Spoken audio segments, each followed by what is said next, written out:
5 reasons why I stopped alcohol. My name is Emily Cady, and I want to share with you my own spiritual journey of how I bring balance and harmony into my life. First, I want to start this journey off with you on how I got so out of balance. Back in 2017, I had a miscarriage. And when I had this miscarriage, I knew it was my last chance of having a child.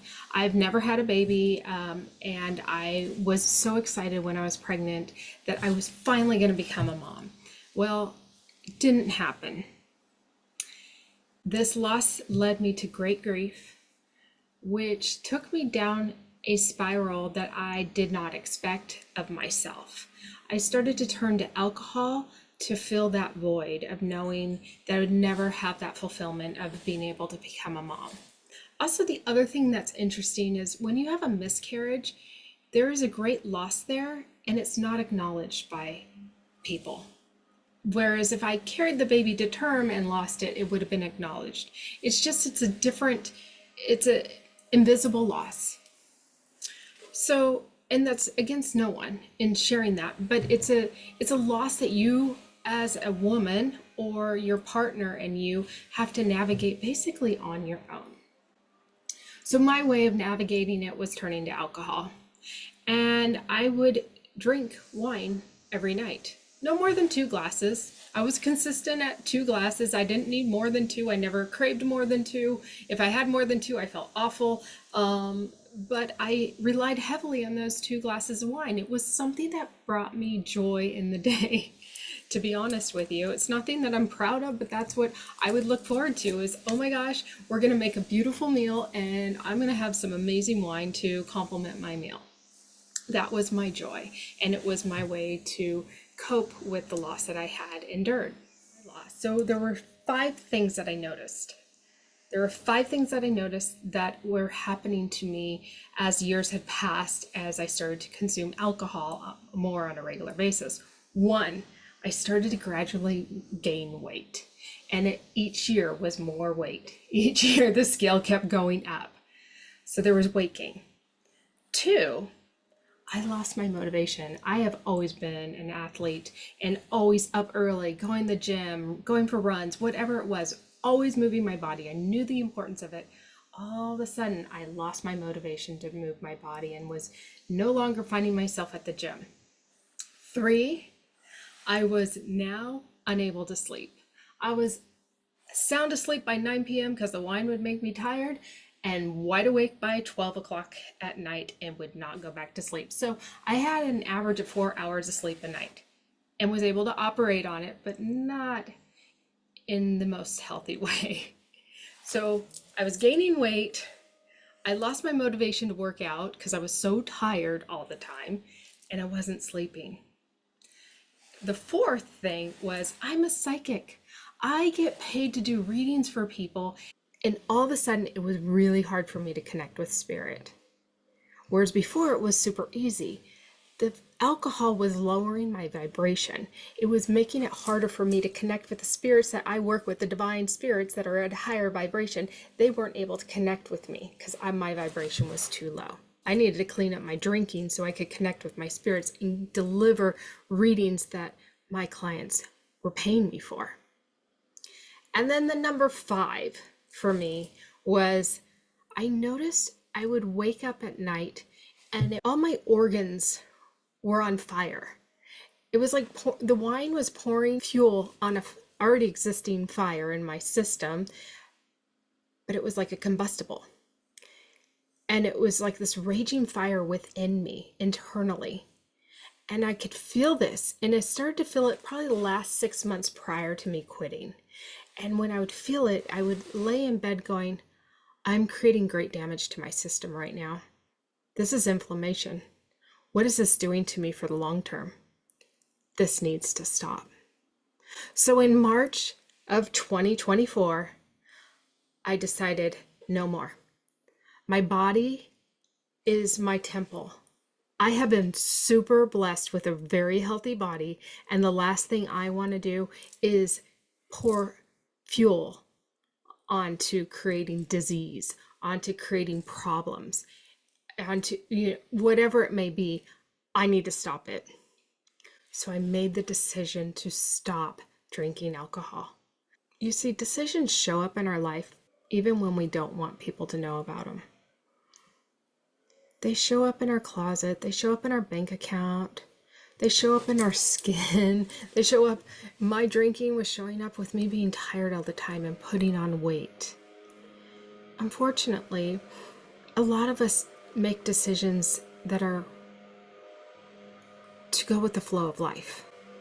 For me, drinking alcohol, going out. I know, like, the last, 6 months prior to me finally saying I'm done, I remember thinking, what is my boyfriend going to think if I don't drink with him? We go to the bar. We love sitting at the bar and ordering craft cocktails or a glass of wine.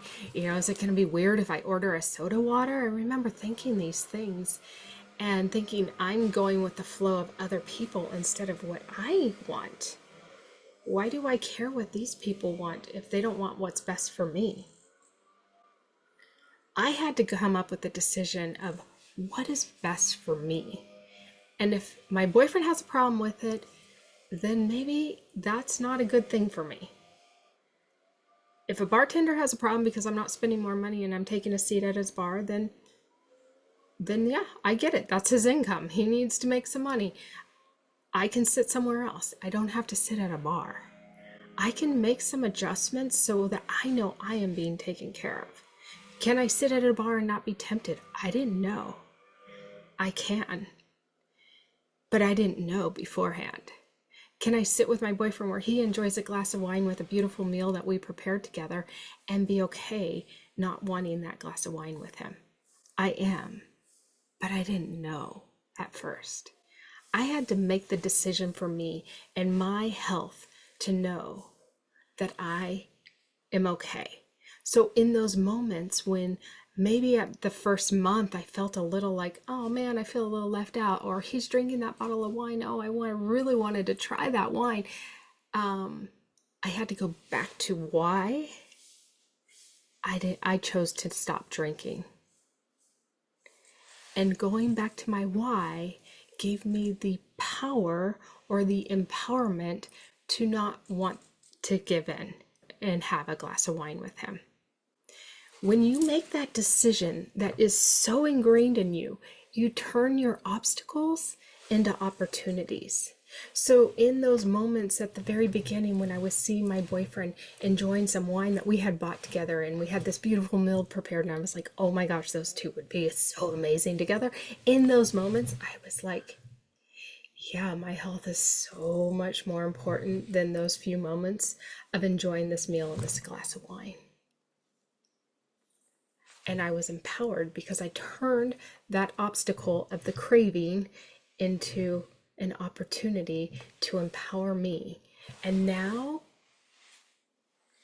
5-6 months later, I have no cravings for it. He can enjoy wine and I don't care. It doesn't even impact me. But since I've made that decision, I'm now focused on where I want to go. I have a clearer mind. My readings, my psychic readings are just flowing through me effortlessly. I'm starting to lose the weight. I am actually making better food decisions that are really helping me lose the weight on top of not drinking. I have now energy. I sleep like a baby. I sleep through the night and I wake up energized. I've started working out on a regular basis again, and I'm just getting myself back. At this point, I continue to focus on what it is that I want. I realize that I have lived my life directionless up until then. I allowed the alcohol to guide me and take me off course, whereas before I had always known where I want to go, and I always focused on and acted as if I had what I wanted to bring it forward and to train my subconscious to bring it forward. So now I am clear-minded. I am able to focus on the direction I want to go and not think about the circumstances of where I'm at in the moment, but more focus on the future circumstances that I want in my life. And by doing that, I am pulling myself into that future self. I'm pulling those desires in. So I share this with you if you're considering to stop drinking or limit your alcohol intake, then I highly encourage that you take a moment to assess your life. Where are you feeling out of balance? Where can you bring some more balance into your life? What has veered you off course? And has it veered you off course that maybe it's not an emergency situation yet, but it could turn into one if you continue? For me, if I continue drinking and that flaring fire I was feeling every night, where would that end me up at? I really don't want to know. That would be an emergency situation for me. So I made a decision before it turned into an emergency. So assess your life. Where are you at right now? Where are you off course? Are you going off course in a way that again could turn into an emergency? Make a decision. Even if it's a baby step, it doesn't have to be a big step. That's going to help guide you back to your alignment and your soul's purpose. I hope this was helpful for you. Please like and follow me if you want more tips or want to follow me on my journey and my weekly and daily journey of how I navigate life, how when I get out of balance, how I can bring myself back into balance, how when my spirit guides are giving me messages, how I'm listening to those messages, and how I'm acting upon those messages that they're giving to me. I am sharing this journey with you to help encourage and empower you so that you can shine the light that you are here to shine.